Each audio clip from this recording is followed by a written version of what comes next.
We'll go ahead and get started. Welcome, everybody. I'm Katy Wallace, and today I'm talking about how to balance blood pressure. I'm a naturopathic doctor with Human Nature, and I'm located in Madison, Wisconsin. This information is for health education reasons only, so should not be taken in place of medical advice. So now in the last part of the talk, I want to move on to talk about some different natural remedies that can be really helpful.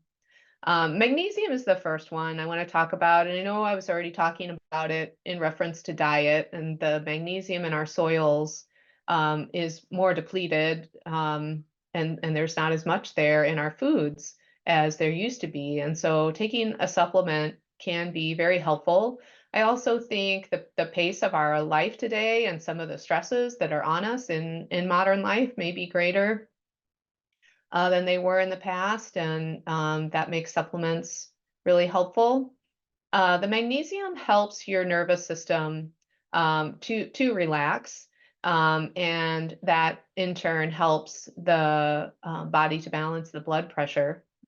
A lot of times when I'm talking with people about high blood pressure, they might already be taking a magnesium, but they're probably not taking very much.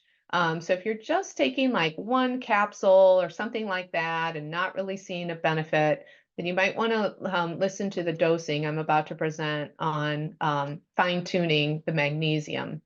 I like this form of magnesium as an example. There's many different types of magnesium out there, and they can work for different people. But the magnesium glycinate is going to be more absorbable. It's going to be less likely to cause loose stools.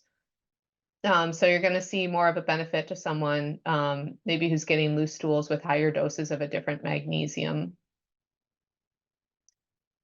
So I usually tell people to increase their magnesium and do that for a few weeks. And usually within a few weeks, that'll translate to a benefit in the blood pressure, just like changing to a lower carb diet would probably translate to a benefit after a few weeks, working on hydration, working on increasing omega-3s, eliminating sugar from the diet, getting more sunlight. Another form of magnesium that's very popular is shown here.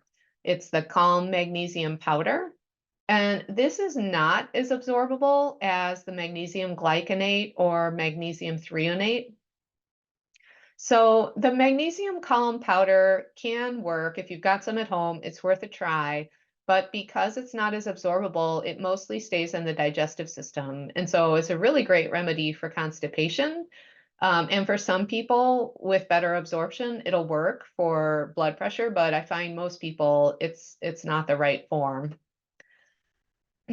So my advice would be to take magnesium in the evening. Magnesium is very relaxing, and most people want to have higher energy during the day. So I recommend against taking magnesium during the day, unless you need it for pain relief.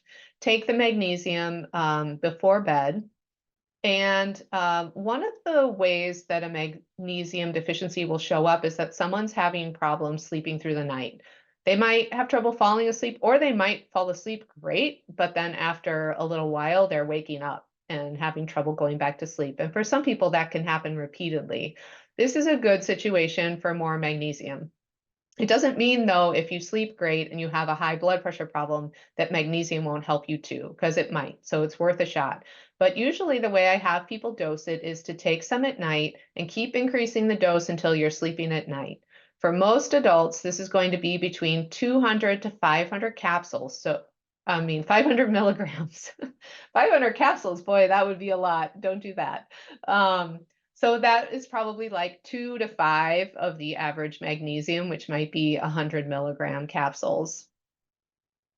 If you develop loose stools, then you want to reduce the dosage by 1. Like if I take 6 and I'm sleeping great, but I've got loose stools, then my dosage is probably 5 capsules a night. Since we're talking about supplements, I wanted to talk about supplemental vitamin D. Really, the best way to make vitamin D is through the light. So going out in the sunlight, you can use an app called D Minder. I go into this in the vitamin D talk that I referenced earlier. So you can see how much, that you're going outside enough to keep your vitamin D levels high. Most people I talk to aren't. Most people are like, oh, I'm outside gardening all summer long. Why is my vitamin D at 30? And it's because they're in the shade, or they're covered up, or they're wearing sunscreen, or they're really just not outside enough to make the vitamin D that you need. You need to have more skin exposed. You need to be in a tank top. You need to be out at the time of the day when the UV levels are higher to make vitamin D. And if you're someone whose skin is sensitive to the sun, eliminating vegetable oils from your diet and sugar from your diet will help a lot to making you more resilient. But also, you can just build up a solar callus very gradually by increasing your sun exposure gradually in the warming in the growing season. Um, for the rest of the year, you can get a vitamin D lamp. Spurdy makes a good vitamin D lamp, so you can use that lamp inside. If you don't do either of those things, then you could consider a vitamin D supplement, but it's not going to be as beneficial for you as using the light. You're just not going to get the same benefits.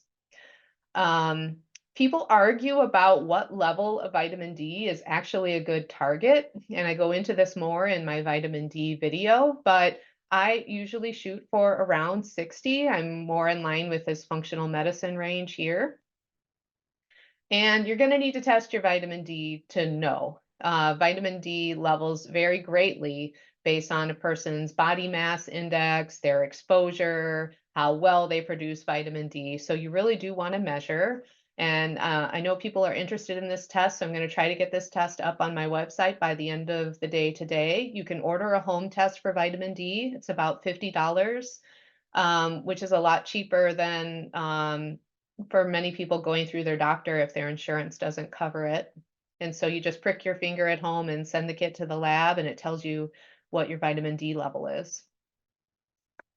Other supplements that are really helpful include ones that are antioxidants. So, an antioxidant supplement is going to help your body to respond to whatever stress is causing the tension in the cardiovascular system, in the blood vessels, and raising the blood pressure.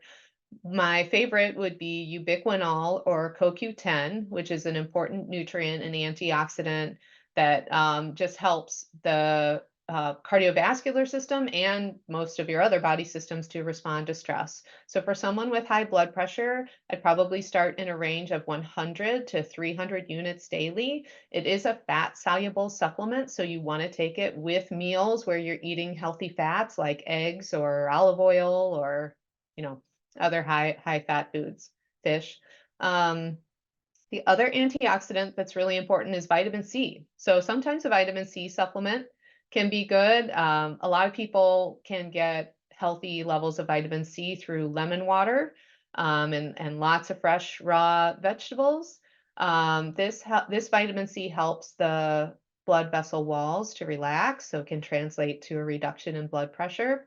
For those who don't respond to a regular vitamin C supplement, sometimes a liposomal vitamin C supplement brings good results.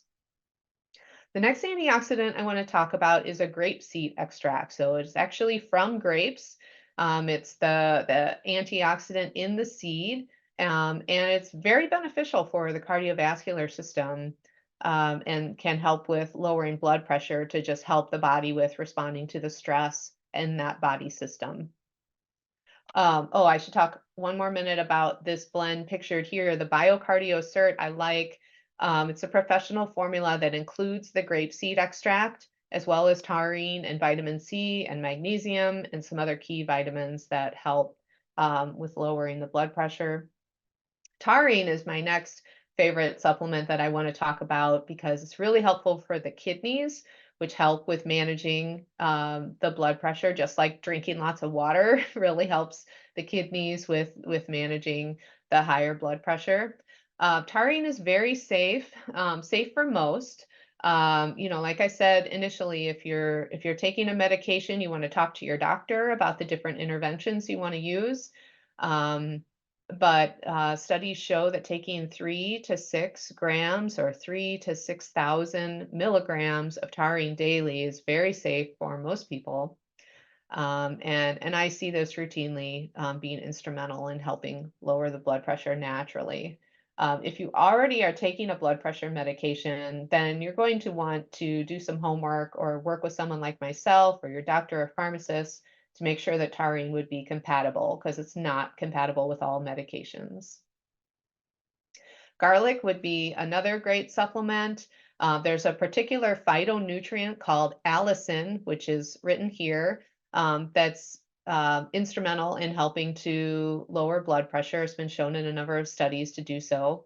You want to look for a good extract that's got 360 milligrams, just as an example. And that's a supplement that's pretty easy to do and can help with lowering blood pressure. And then the last one I want to talk about is passion flower. I like passion flower, particularly for the case where the person is really confident that their blood pressure is caused by stress. Like they can just see a direct correlation. Never had a problem until a really stressful situation arose or is happening. That's where I like to use passion flower. And it's an example of another supplement that's just very safe. You can use it with people of all ages. You can use it with elderly people, with small children.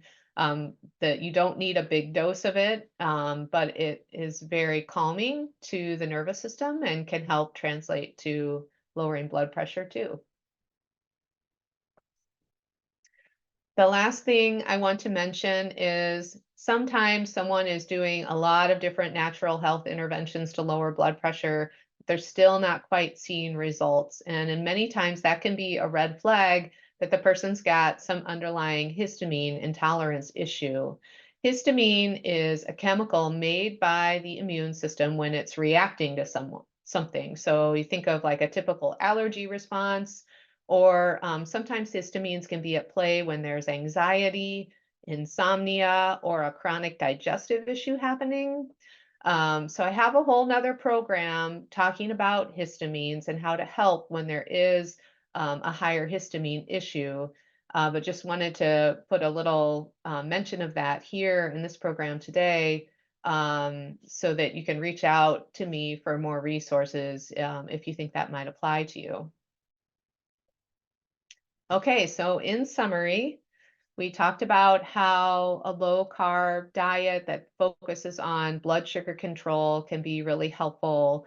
It does this by reducing the amount of insulin that you make, and then that reduction in insulin allows the nervous system to get out of that locked sympathetic state where it's keeping the blood pressure high. So think about ways that you can cut out sugars and cut back on carbs to a level that's healthy for you. Hydration is also very important. For most people, it's kind of about building in a good habit, making sure that you're consistently drinking enough water. And if you travel a lot, or have other things happening that keep you from doing that, having ways to compensate and stay on top of hydration. Sun exposure, surprisingly, I think is really helpful. And if you can increase beneficial light exposure, then that goes a long way to lowering blood pressure. Exercise, it seems like you can't go wrong. Like any type of exercise for somebody who's normally sedentary is going to be helpful. And then if you like to be very active, or like to do especially high cardiovascular exercise, might want to be careful if you're doing too much of that and making sure that you're building in enough strengthening to keep stress hormone levels in check. Working on sleep is always a good thing.